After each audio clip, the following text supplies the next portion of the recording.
une fois de plus avec joie que je vous retrouve encore une fois ce matin au travers de cette capsule. Je me présente, je suis pasteur Jalisidor Berger du ministère AFA et nous désirons annoncer que nous reprendrons le culte du Seigneur dans les semaines à venir.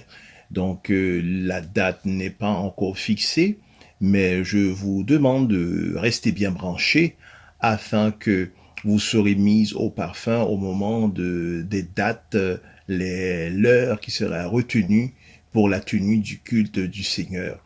Donc le Covid, nous pouvons croire qu'il est bien derrière nous et c'est le motif qui nous invite encore à reprendre le culte du Seigneur.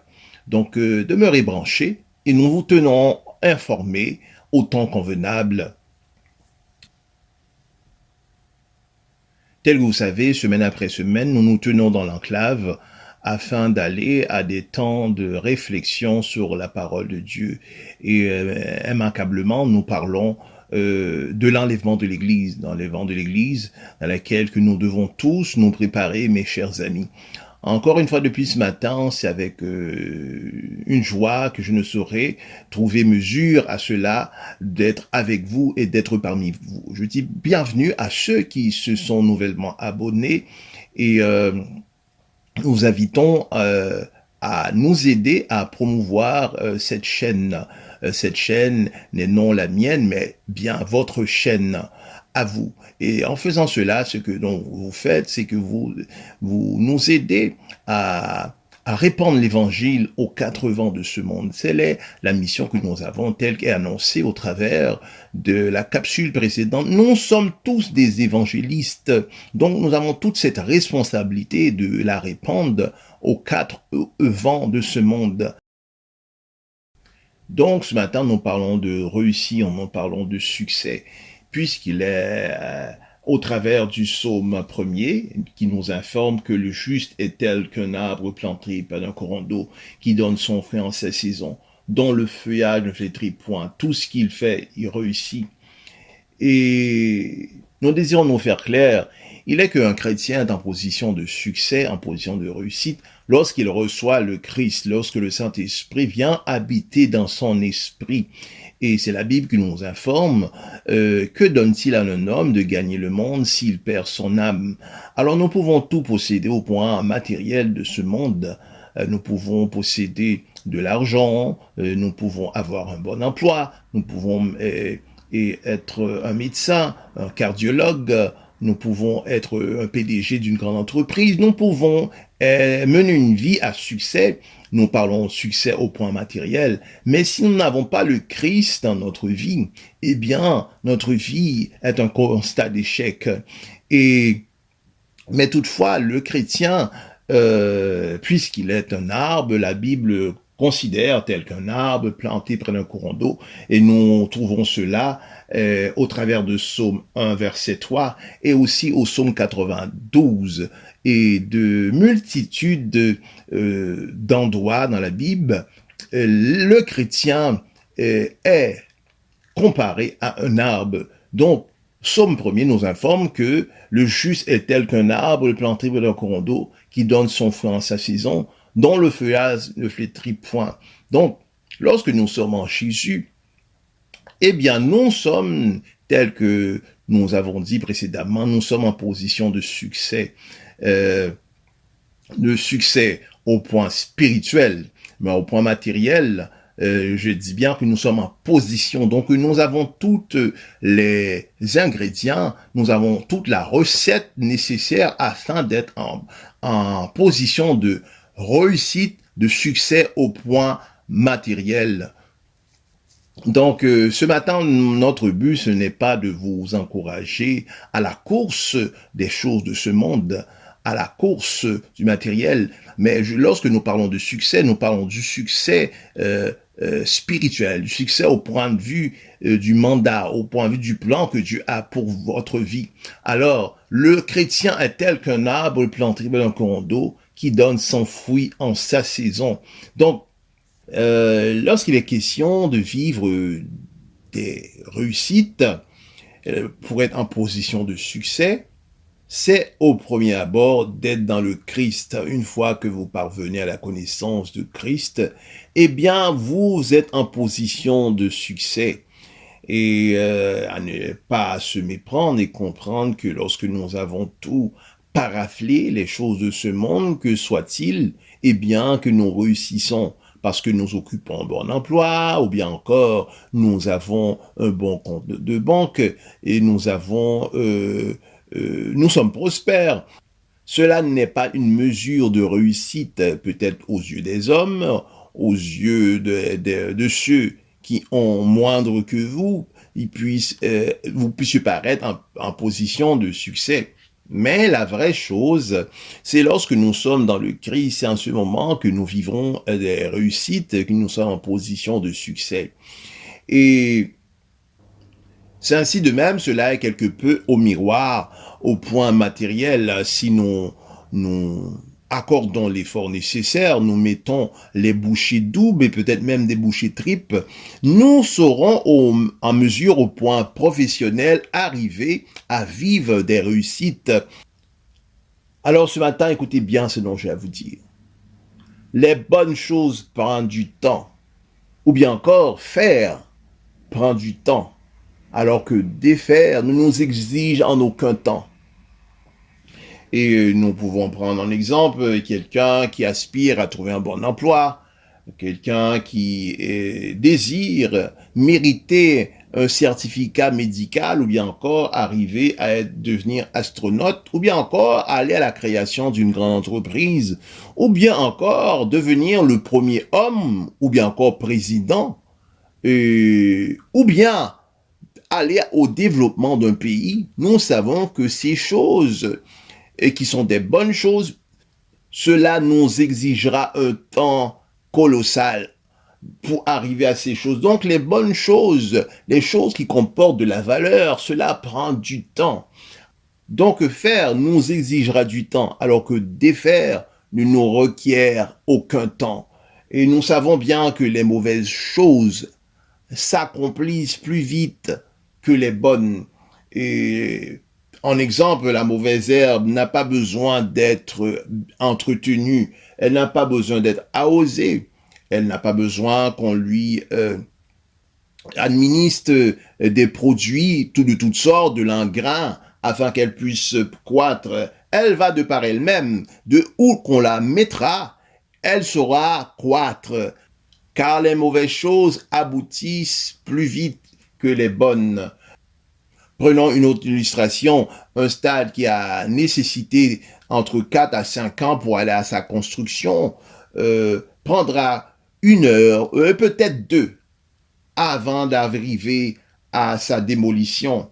Alors que si nous aspirons à apprendre quelque chose, encore plus si nous aspirons à maîtriser cette chose, cela nous nécessite de multiples répétitions afin que nous puissions maîtriser cette chose. Et c'est ainsi au point spirituel. Les choses les bonnes, au point de vue spirituel, prennent du temps. Et c'est la raison pour laquelle il est exprimé au travers de Josué 1er du verset 8, que ce lit de la loi ne s'éloigne point de ta bouche, médite-le jour et nuit, pour agir fidèlement, selon tout ce qui est écrit. Alors c'est alors que tu auras du succès dans tes entreprises. Donc, les choses, les bonnes, nécessitent du temps. Alors, le temps de méditation que le Seigneur recommanda à Josué au travers de ce péricope, il est que il devait consacrer un temps considérable afin d'appeler par la parole les bonnes choses, les bénédictions, les grâces de Dieu. Et tout cela, c'est au travers de la méditation qu'il appelle ces choses à venir dans sa vie. Ces choses que nous appelons dans nos moments de méditation peuvent quelque peu arriver de manière instantanée. Ils peuvent arriver à l'instant même. Mais plus souvent, nous rencontrons que ces choses prennent un temps considérable avant qu'elles puissent s'aboutir dans notre vie. C'est la raison pour laquelle il nous faut méditer. Il nous faut appeler ces choses au travers dans nos moments de prière, le matin arrivant, le soir arrivant. Nous appelons ces bénédictions, car les bonnes choses prennent du temps. Alors, et ce matin, si je formulais cette question, de vous demandant le parcours le plus long, certains d'entre vous me diraient qu'il s'agirait d'un pays du continent d'Afrique, ou bien encore de l'Inde, ou bien encore tout autre pays qui trouve, selon eux, lointain. Mais le plus long parcours que nous pouvons mener dans la vie, c'est le parcours qui nous amène à vivre des réussites, à être en position de succès. Car réussir prend du temps. Il y a même des individus qui, toute leur vie, seront dans cet instant, dans cette attente, arrivant à la toute fin de leur vie, est de vivre des réussites. Et ce matin, on devait noter que réussir est ce qui est en l'intérieur de l'emballage. L'emballage autour de cela, ce sont les obstacles. Il n'y a pas de réussite sans obstacle. Cela est impossible. Il n'y a aucune grande entreprise qui, un matin donné, s'est concrétisée et simplement sans le moindre obstacle. Pour vivre des succès et des réussites, il y a qui est accompagné à cela un lot d'obstacles que nous devons surmonter. Et nous pouvons observer la vie de Joseph qui a mené long avant de parvenir à vivre des succès. Et souvenez-vous qu'il fut jeté dans la citerne. Après cela, il a été vendu à titre d'esclave chez Potiphar pour après être jeté en prison. Et Joseph, toute cette palmarès, tous ces obstacles, ces embûches, il devait parcourir tout cela avant d'aboutir à ce qu'il est devenu le deuxième homme de l'Égypte. Si nous observons ce très long palmarès de Joseph, eh bien nous avons en apparence un homme qui a échoué. Alors, avant de parvenir au succès, eh bien nous rencontrons de nombreux obstacles et embûches et pour venir nous éteindre tout rêve, éteindre tout élan dans notre vie. Mais nous devons surmonter cela. Et c'est sans oublier Thomas Edison qui, dans les années 1879, qui découvra l'ampoule électrique. Mais avant d'arriver à cela, il fit 700, et nous dirons mieux, il fit plus de 700 essais avant de parvenir à la découverte de l'ampoule électrique. Il alla de multiples combinaisons avec ce filament de carbone pour parvenir à cela. Et un jour, il fut interviewé et son interlocuteur lui a formé cette phrase. Il a dit, eh bien, monsieur Edison, vous êtes un génie. Et lui, il rétorqua après avoir pris un temps de silence, eh bien, de ce génie que vous me qualifiez, eh bien, c'est 1% d'inspiration et 99% de transpiration. Vous savez, le déterminisme, ou bien encore la détermination, c'est d'aller au bout de ses rêves, ne pas abandonner dans les moments difficiles et percevoir les nombreux refus ou échecs comme de simples obstacles à surmonter. Et nous pouvons prendre un exemple dans le domaine des ventes ou bien encore tout autre domaine. La détermination est la caractéristique qui définit un vendeur de haut niveau. Un bon vendeur n'accepte jamais un non comme une finalité, mais plutôt comme une occasion d'analyser les raisons pour lesquelles un client potentiel refuse une proposition d'achat. C'est ainsi que Thomas Edison a dit « Je n'ai pas échoué une seule fois ». Au moment des expériences du filament de carbone pour aller à la découverte de l'ampoule électrique, eh bien, j'ai simplement découvert 10 000 façons qui ne fonctionnent pas. Vous savez, être déterministe ne signifie pas nullement de s'acharner en répétant inlassablement les mêmes habitudes. Il nous faut savoir s'adapter aux situations déstabilisantes qui peuvent survenir lors d'un processus donné. Il nous faut même parfois changer notre recette s'il le faut. Être à l'écoute et surtout avoir l'humilité de se questionner et de remettre en question sa pratique. Rappelons que ce matin, que la détermination porte ses fruits et que les échecs tout au long de notre parcours ne doivent être perçus comme des avancées vers notre objectif. C'est la raison pour laquelle que Thomas Edison, lorsque questionné s'il se décourageait après tant de tentatives manquées, il répondit: cela ne me décourage pas du tout, car j'ai trouvé 50 000 façons qui ne fonctionnent pas. Je suis donc 50 000 fois plus près de l'expérience qui réussira. Et sachez que nous sommes en position d'échec. Nous avons échoué simplement. C'est pas lorsque nous avons devant nous de multiples obstacles ou d'embûches quelconques. Nous avons échoué ce matin, écoutez ma voix. Nous échouons ce matin seulement lorsque nous abandonnons. Lorsque nous avons à abandonner la chose, eh bien, nous sommes en position d'échec. Il est dit que le juste est tel qu'un arbre planté près d'un courant d'eau qui donne son fruit en sa saison. Tout ce qu'il fait, il réussit. Et il est convenu de dire que le juste, en tant qu'enfant de Dieu que nous sommes, tout au long de notre cursus, nous ne serons pas à chaque instant, à chaque jour, si vous voulez, en position de succès. Et nous, mais toutefois, nous parviendrons au succès, car le succès, c'est une longue marche. Eh bien, à la fin, nous arrivons au succès, parce que la Bible dit qu'il donne son fruit en sa saison. Donc, à chaque jour, l'enfant de Dieu ne rentre pas dans sa saison. La saison de l'enfant de Dieu, c'est quelque chose de préétabli.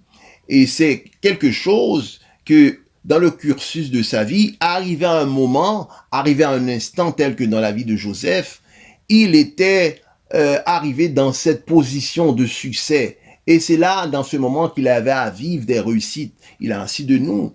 Et nous ne vivrons pas à chaque jour, à chaque instant, mais nous rentrerons dans cette position, nous aurons à vivre des réussites lorsque nous rentrons dans cette saison dans laquelle le Seigneur a prédéfini pour nous. Donc, je le dis bien ce matin, nous sommes en position d'échec seulement lorsque nous abandonnons le projet que nous avons mené, du rêve que nous avons convoité. Et autre chose, pour vivre des réussites, il nous faut nous-mêmes aider autrui à réussite. Car lorsque nous aidons autrui à réussite, cela c'est la loi de la semence. Nous semons dans une terre pour mener autrui à réussir. C'est ainsi que de notre vie, eh bien le Seigneur amènera également des individus à semer en nous afin de nous conduire à notre réussite. C'est la raison pour laquelle nous vous demandons inlassablement, semaine après semaine, le partage des vidéos. En faisant cela, nous arrivons ensemble à promouvoir l'évangile aux quatre vents de ce monde. Également, ainsi, cela également est pour vous une semence qui vous amènera, vous, en tant qu'individu, à vivre des réussites. Donc, sur ce, je vous dis bonne continuité. C'est Pasteur Jade qui vous dit à la prochaine.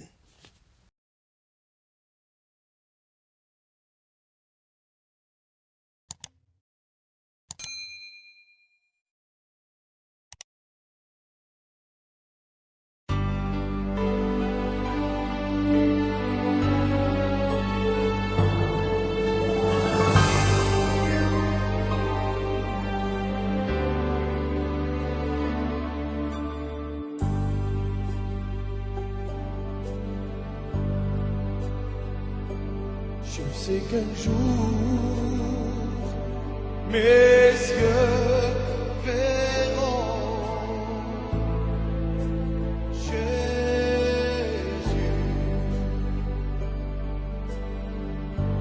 Je sais qu'un jour, mes yeux verront Jésus.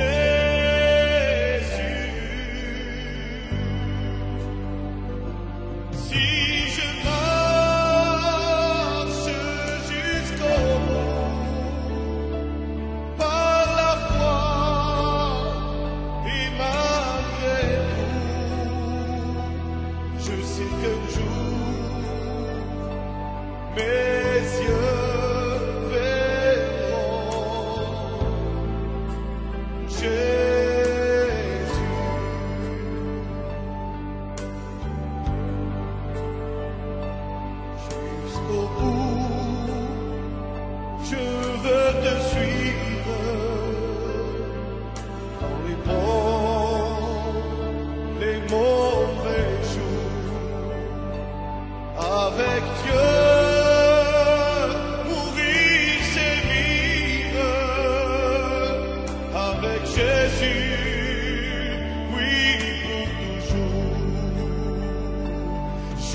qu'un jour mes yeux verront.